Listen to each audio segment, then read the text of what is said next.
सभी को प्रभु यीशु मसीह के नाम में सलाम और जय मसीह की। एक बार फिर आपका बाइबल की बात में स्वागत है।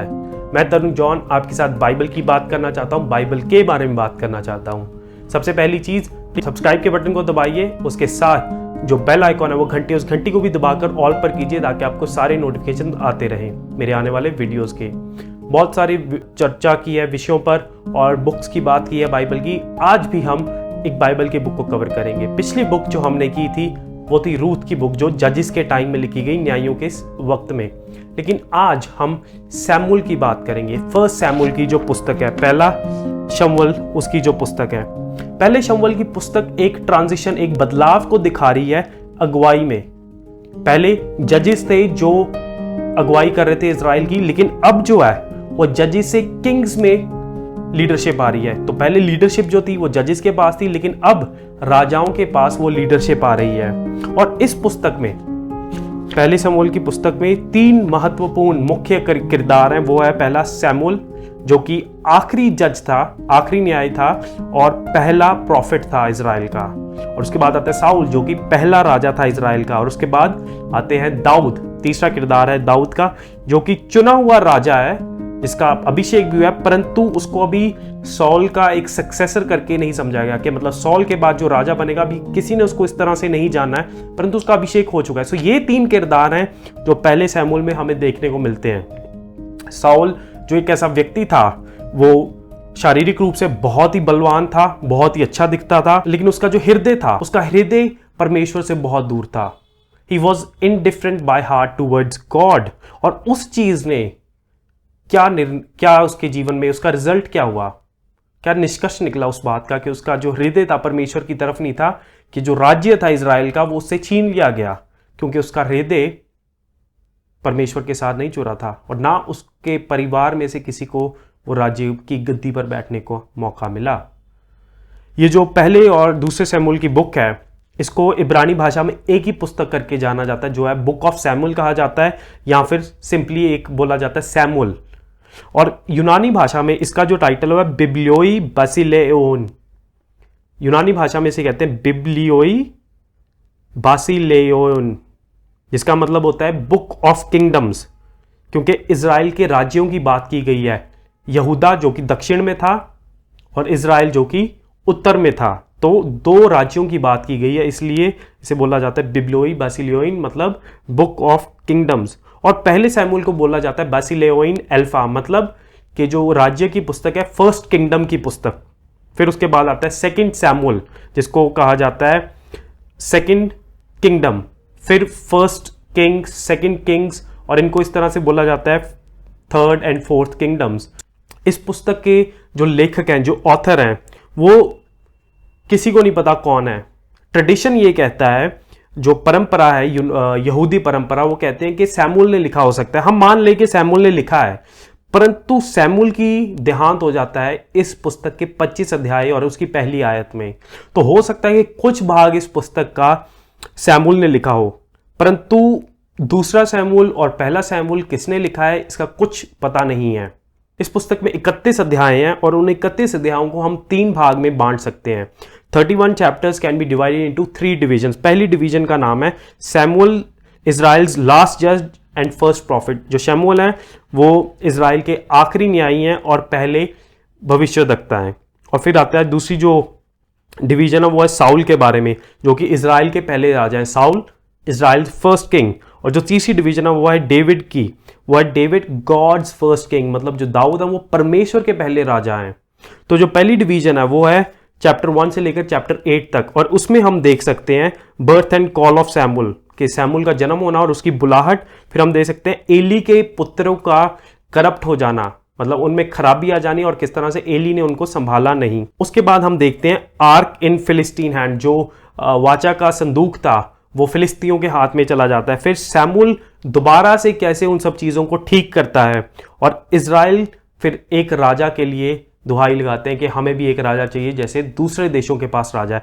फिर है दूसरी डिवीजन है साउल इजराइल फर्स्ट किंग, जो कि चैप्टर 9 से लेकर चैप्टर 15 तक है। उसमें शाऊल को चुना जाता है और उसका अभिषेक किया जाता है। फिर शैमुएल कुछ ऐसे शब्द बोलता है इजराइलियों को जो चेतावनी के होते हैं।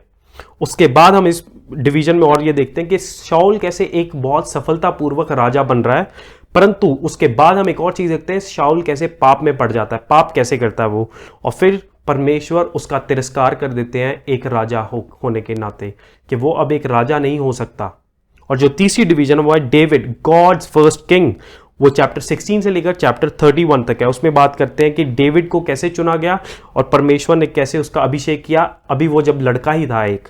फिर डेविड कैसे गोलियत को कैसे हराता है, और फिर साउल जो है वो उनसे जेलस करनी शुरू कर देते हैं, जलन खानी शुरू कर जाते हैं।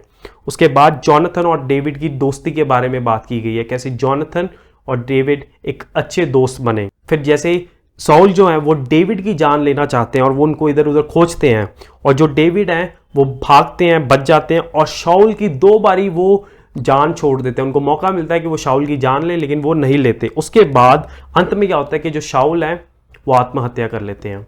तो इस तरह से हम इस वो पुस्तक के पूरे जितने भी चैप्टर्स हैं उनको हम डिवाइड कर सकते हैं 3 भाग में। और इस पुस्तक का जो श्रेष्ठ शब्द है, जो मुख्य शब्द है, वो है किंग, राजा, अनॉइंटेड, अभिषेक, और सिन, पाप। और इसकी जो की वर्स है वो है 15 अध्याय की 22 आयत, चैप्टर 15 वर्स 22 में आपके लिए पढ़ूंगा। शमूएल ने उनसे पूछा, क्या यहोवा की खुशी आज्ञाकारिता से बढ़कर होम बलि तथा बलि चढ़ाने में है? निस्संदेह आज्ञाकारिता बलि चढ़ाने से कहीं अधिक बढ़कर है, कहीं उत्तम है आज्ञाकारिता। फिर तथा यहोवा के वचन को ध्यान से सुनना मेढ़ों से की बलि से बढ़कर है, कि इससे बढ़कर के हम बलिदान चढ़ाएं, हमें आज्ञाकारिता में चलना बहुत जरूरी है। ये इस पूरी की पूरी पुस्तक की श्रेष्ठ आयत है। क्या हम मसीह को फर्स्ट सैमुएल में देखते हैं? क्या क्राइस्ट को हम देखते हैं पहले शमूएल की पुस्तक में? हम देखते हैं कि सैमुएल जो है वो एक नमूना है, वो एक टाइप है मसीह का, क्योंकि जो सैमुएल थे वो प्रीस्ट भी थे, वो प्रॉफिट भी थे, और वो जज भी थे। और मसीह भी एक प्रॉफिट भी होंगे, एक प्रीस्ट भी हैं, और साथ ही साथ वो कल को जज भी करेंगे। सो जीसस में वो सारी बातें हैं जो हमें सैमुएल में भी देखने को मिलती है। और डेविड एक प्राइमरी पोर्ट्रेयल है, एक ऐसा वर्णन है पुराने नियम में जो मसीह को दर्शाता है। कैसे दाऊद का जो जन्म हुआ बेथलेहम में हुआ। दाऊद एक शेपर्ड थे, एक चरवाहे थे, और दाऊद ने एक राजा होकर इजराइल पर राज भी किया है। और मसीह जो हैं वो बेथलेहम में पैदा हुए थे, प्रभु यीशु मसीह, और वो एक शेपर्ड भी हैं, वो एक चरवाहे भी हैं, वो जो हमारी जो आत्माओं है उनकी रखवाली करते हैं, और साथ ही साथ वो एक राजा भी होंगे जो इजराइल पर नहीं पूरे संसार पर राज करने वाले हैं। इस पुस्तक की जो थीम है वो ये है कि परमेश्वर अपनी विश्वास योग्यता अपनी वाचा के प्रति दिखाते हैं। जब इजराइल ने ब्लेसिंग्स प्राप्त की अपनी आज्ञाकारिता को दिखाकर, परंतु जब उन्होंने डिसोबे किया एज ए नेशन, जब वो अनाज्ञाकारिता में चले, तो परमेश्वर ने क्या किया? शाऊल की लीडरशिप को उससे छीन लिया, क्योंकि वो लीडरशिप की वजह से ही पूरा का पूरा नेशन पाप में जा रहा था। और शाऊल का जो हृदय था वो कभी भी परमेश्वर की तरफ झुका नहीं हुआ था। ये कारण है, ये थीम हमें देखने को मिलती है ओबीडियंस की और डिसोबीडियंस की। जब डिसोबीडियंस परमेश्वर के प्रति होती है तो विपत्ति आती है, adversity comes when people disobey God.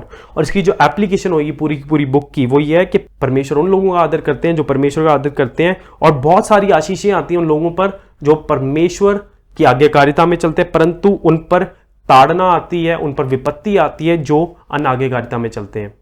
आइए प्रार्थना करते हैं। धन्यवाद परमेश्वर की इस पुस्तक के द्वारा आपने हमें बताया कि आप आज्ञाकारिता को कितना महत्व देते हैं, कि बलियों से आप प्रसन्न नहीं है परंतु आप आज्ञाकारिता से प्रसन्न है। हमारे जीवनों में भी आज्ञाकारिता आने दे प्रभु, हमारा ऐसा हृदय कीजिए। इस प्रार्थना प्रभु यीशु मसीह के नाम में मांगते हैं, आमीन। आशा करता हूं वीडियो आपको अच्छा लगा। प्लीज लाइक कीजिए, शेयर कीजिए, कमेंट कीजिए, सब्सक्राइब कीजिए, और बाइबल की बात के बारे में दूसरों को ज्यादा से ज्यादा बताइए। बाइबल की बात को आप फेसबुक और इंस्टाग्राम पर भी फॉलो कर सकते हैं, लिंक आपको डिस्क्रिप्शन में नीचे मिल जाएंगे। बाइबल की बात तरुण के साथ तो चलती ही रहेगी, तब तक के लिए देखते और करते रहिए क्या बाइबल की बात।